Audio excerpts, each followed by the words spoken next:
have just closed the session with Mr. Oliver Barker-Vormawor. And he is, still we're not in court, but he's been acquitted of the charge, if I can use that. We call him, obviously, for the, from what we saw basically on various platforms, where we thought it borders around contempt of parliament. So we needed to get him here to explain whether what we have seen is actually what he said.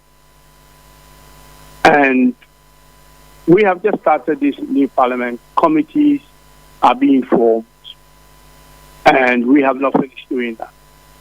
But this, or what he was alleged to have said, or what we saw, was something that was very serious with regards to the appointment committee, which is one of the early committees which we have managed to set up to be able to vet the president's nominees.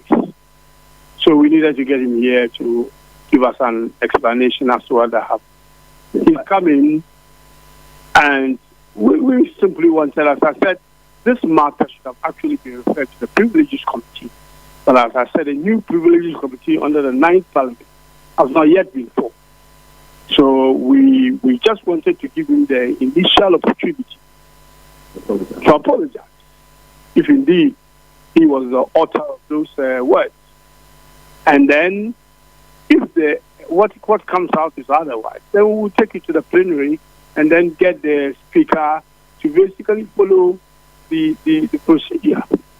So it took a while to get him round. Obviously, he came with his counsel, and I think he wanted to explain himself. I could see he wanted to apologize, but he also thought that he should get the opportunity to explain himself. So we did a bit of a merry-go-round.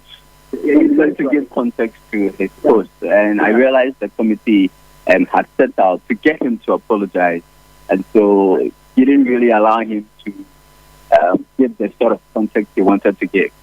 As I said, if we were in normal times, and by that I mean we just started the parliament, and the structures for the 9th Parliament, including committees, are being put in place or are being fashioned out. So we just wanted to give him the opportunity, you are right, to apologize. Because ideally, the things that he wanted to say, but things that, if we had referred to the Privileges Committee, that's where he would have had the opportunity to do so. We are just the appointment committee to vet and basically recommend to the House as to the performance of the ministers or the ministerial nominees.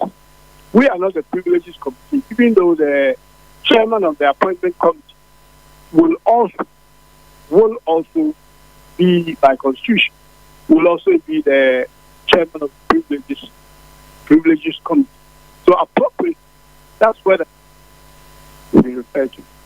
But these allegations against committees of parliament, even the Public Accounts Committee have had their fair share of these allegations. Are they just mere propaganda against parliamentarians, or there could be some truth to it? Well, I mean, this has been going on for some time, as you rightly said. It doesn't mean it's right.